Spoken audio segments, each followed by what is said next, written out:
Well, today we're going to be doing a bit of Star Trek. So these are the Star Trek figures from a company called Modiphius.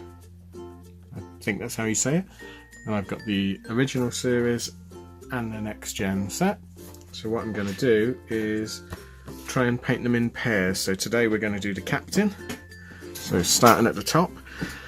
And all I've done with these figures so far is undercoat them in just like a Poundland spray primer. And then I was going to put Kirk's arms on, because Picard comes as one piece. I was going to put Kirk's arms on, but the resin these are made from is really weird to work with. It fluffs when you cut it, so it fluffs up. Let me see if I can show you. So you can see around the seams. So when you're trying to trim it, it just fluffs. It's really weird, and then it doesn't like super glue. The arm as well. On the box it shows the arm pointing out at a slightly better angle and straight with the phaser, but the way the arm's moulded, you can't get that to do that. So at the moment Kirk's sort of shooting gangster style, which suits him, I suppose. So what we're going to do is paint the faces first, see how we get on with them, and then if we've got time I'll do the uniforms as well, but if not we'll do them in 2 parts for each set, because otherwise these videos go on for far too long. So I'm going to put the stand aside and his little arm, and then we're going to paint the faces, and for that I'm just going to use some Citadel Cadian flesh tones, and that's lightened with a bit of Vallejo or Vallejo, depending on how you want to say it, light flesh, and that gives a good base coat. So let me just mix a bit of that. I find these Vallejo paints are very good, but because they're designed to go straight into an airbrush, they're quite thin. So if you're just using them on their own, you have to do quite a few coats.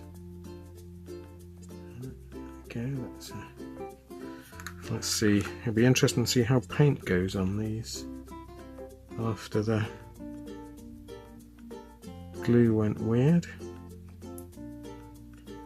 I'm just blocking out the faces, don't have to be too careful.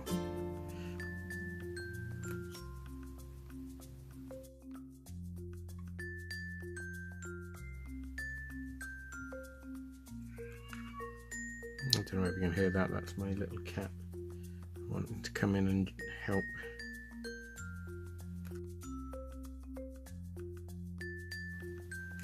It's weird, these some of it is really crisply moulded, and other parts like that, it's a massive great big line down the hand, and parts of them are really nicely sculpted, and then other parts like the braid on the uniform is wrong on just about every figure. So it's like some research has been done and then let down on the slight details. As someone that sort of likes to make costumes, etc., I've done a Star Trek costume, and some of the details are very specific, and it's what makes it look like a Star Trek costume rather than just a jumper. So like they haven't got, on a lot of the figures, they've got straight seams on the top of the sleeves, and of course the original shirts were raglan sleeves, so a bit like a sweatshirt, and it just looks a bit strange. Right, let's see how Picard goes. And half of the next gen figures are in their sort of film uniforms, and half are in TV uniforms, which is a bit strange. You couldn't get a bridge crew that looked, that looked all the same, that were from one period with these sets, which I think is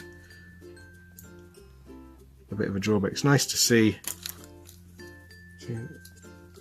there, see there's a really horrible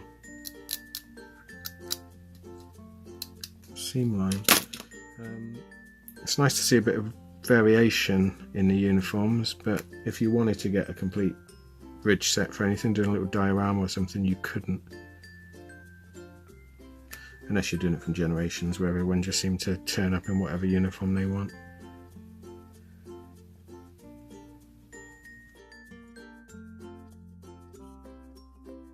There we go. So Seems to dry quite quickly on this resin. Let's see if we can get another coat on old Kirky. Again, really obvious seam line.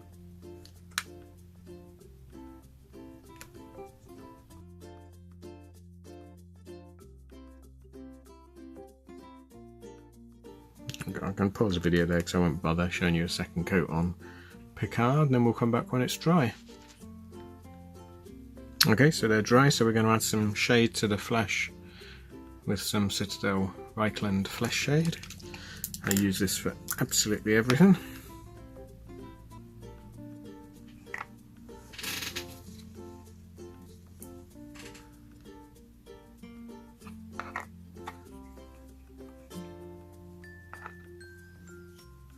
Start with Kirk.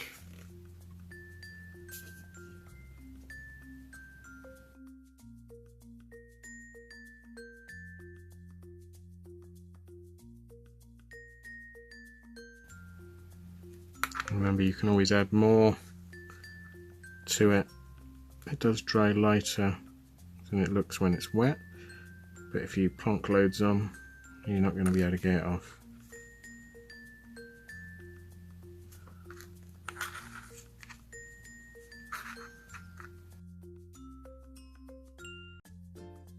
Picard's face seems to be a lot less detailed in the moulding than Kirk's is. It's also tiny. It's got a tiny little head.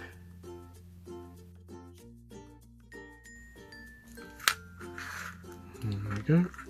And then you just need to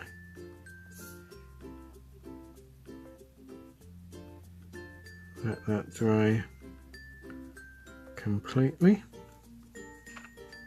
And we'll come back for that. While the flesh is drying, I'm going to paint Kirk's trousers. I'm going to use Abaddon Black. On the show they had sort of a sparkly finish to them. I'm not entirely sure how we could replicate that on this small scale. So we'll see what it looks like as just black.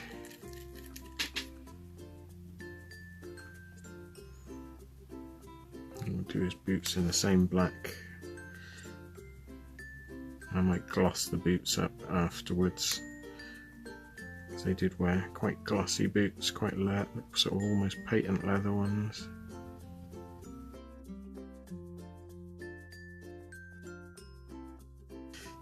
The resin doesn't really like to take paint.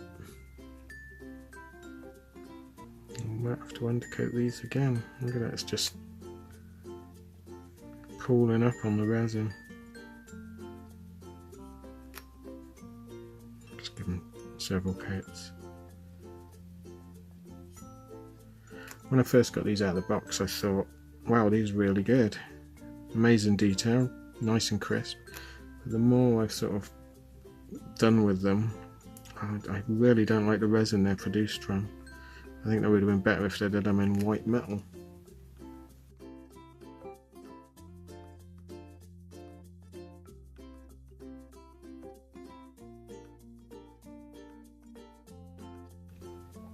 Okay, we'll see how that goes. Might have to give it another coat. Picard, all his uniform is black down here, but I want to do the grey undershirt first before I do that. Which I might have a go at the grey undershirt while we're waiting, because I got some black out, so I'll just mix a bit of white with that. Put coat to one side.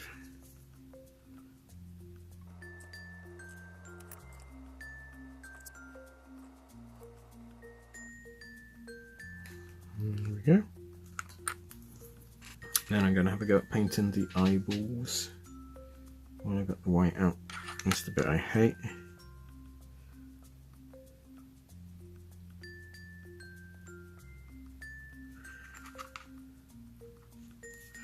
So what I'm going to do is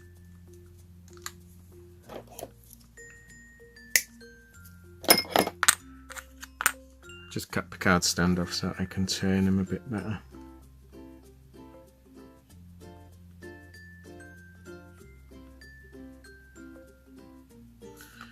I might have to tidy these eyeballs up a bit, so it's kind of it's a bit squinty. Let's try Kirk.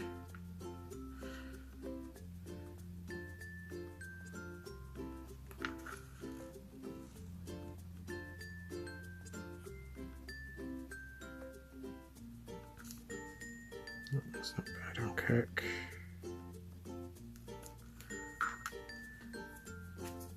So while that's drying, I'm going to dry brush some lighter flesh colour over the flesh parts. Let's just mix in a bit of white with the flesh to lighten it up a tad, and then dry the brush off almost completely.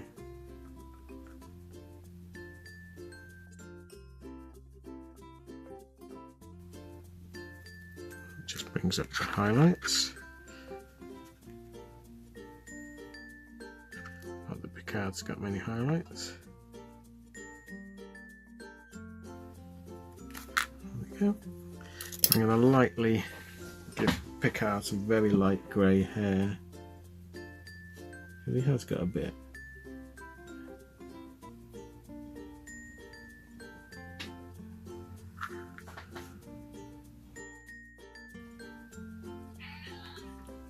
That's my cat coming to say hello.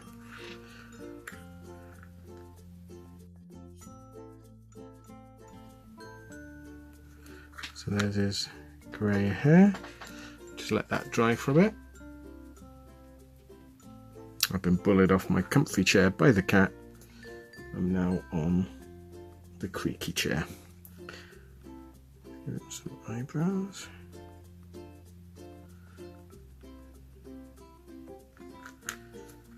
Okay. Right, and I'm going to give them a pupil. I tend to always use blue, no matter what. Just seems to look better. Now this is going to be interesting because the eyeballs are tiny. Let's see what I can do.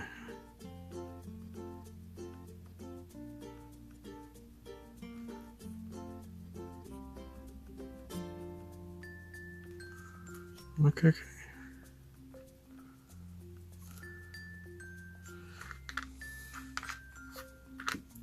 Give Kirk some eyeballs.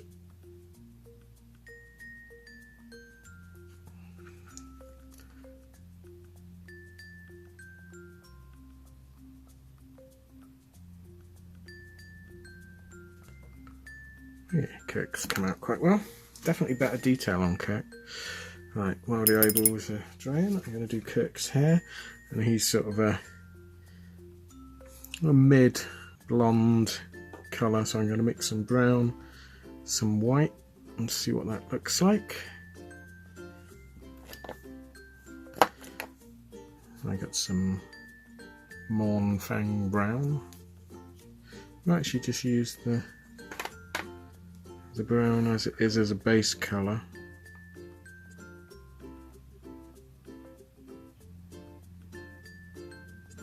And dry brush it in a lighter shade.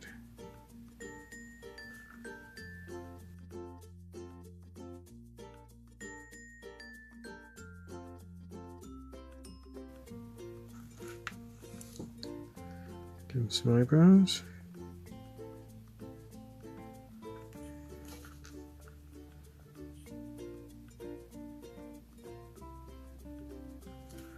There we go.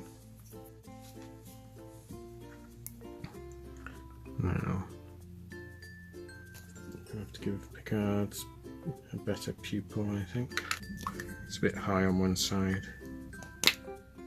Let's just see if we can fix that.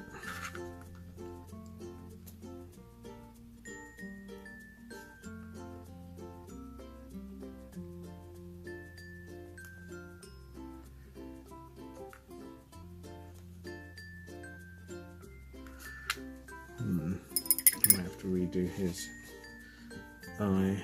Let's just see if I can add eyelashes. Well, basically it's like a little black line across the top of the eye, just to, that might fix it, that's all.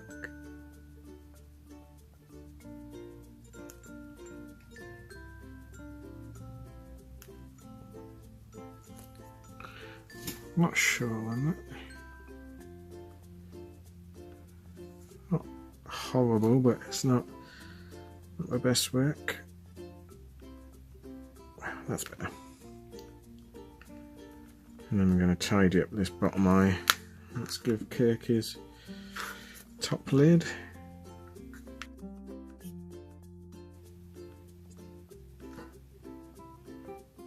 There we go. And while I've got the black out, I'm going to block the phaser in.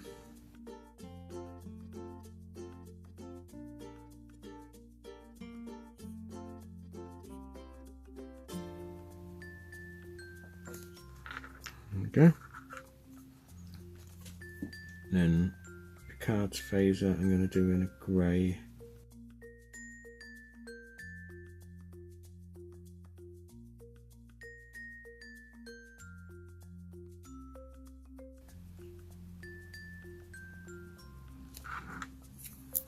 Okay.